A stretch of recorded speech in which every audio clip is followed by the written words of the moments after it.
ആരാ രണ്ട് കോയാക്കല്ലേ? ബിരിയാണി ഒക്കെ കാക്കച്ചാളും പോയി പറഞ്ഞു. എന്നിട്ട് ഈ നാട്ടിലെ പെണ്ണുങ്ങൾ അറിഞ്ഞില്ലേ? ആ കൊമ്പങ്ങാടാണ് ഇളകി വരുന്നുണ്ട്. അയാളെ 5000 റുപ്യ തരാൻ പറയട്ടോ. ഞാൻ ഇവിടെ ഇതാന്ന് പറഞ്ഞു കേട്ടോ. കാര്യം ഞാൻ ഏറ്റു. കാളി അവിടെ അമ്മ ഇവിടെ ഇല്ല. ഇവിടെ പാടുന്ന അമ്മ കാളിയെ അമ്മയ്ക്ക് കൊടുക്കാനുള്ള 5000 റുപ്യ കൊടുക്കാൻ അമ്മനെ കാണാൻ പറ്റൂല. അന്റെ അമ്മക്ക് 5000 റുപ്യ അല്ല 5 ലക്ഷം റുപ്യ കൊടുക്കാനാ ഞാൻ വന്നിക്കണേ. ആണോ? അപ്പൊ അമ്മ ഇവിടെ ഉണ്ട്. അമ്മ ഇപ്പൊ വരില്ല. 5 ലക്ഷം റുപ്യ ഇങ്ങോട്ട് കാട്ടിയാണ്. ഇത് അനക്കുള്ളതല്ല, ഇത് പെണ്ണുങ്ങൾ പങ്കെടുക്കുന്ന പരിപാടിയാണ്. ഓർക്കുള്ളതാണ്. നിങ്ങൾ അടുത്ത കുമ്പത്തിൽ വരും. അപ്പൊ ഞങ്ങൾക്ക് ഇതാ പെണ്ണട്ടാ 29 പരിപാടിക്കത്തെ കുമ്പത്തിലൊരു കാര്യം. മാന്യ കാളേ. ഇത് കിട്ടിയോ? അതൊക്കെ വന്നപ്പോഴേ കിട്ടി.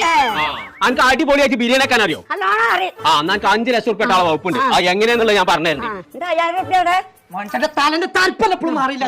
ബിരിയാണി ചെമ്പോടെ കോയക്കൊന്നവിടെ നിന്നാണി. എന്തേ നിങ്ങളല്ലേ ബിരിയാണി വെക്കാൻ അറിഞ്ഞാൽ 5 ലക്ഷം റുപ്യ കിട്ടുന്ന കാളിയമ്മനോട് പറഞ്ഞത് എന്ത് സംഭവം? അതിന് എനിക്ക് ബിരിയാണി വെക്കാൻ അറിയോ? ഞാൻ ഉസാറായിട്ട് വെക്കുവേ. എന്നാ ശ്രദ്ധിച്ചു കേട്ടോ. മാതൃഭൂമിയും റോസ് ബ്രാൻഡും കൂടെ കൂടിയിട്ട്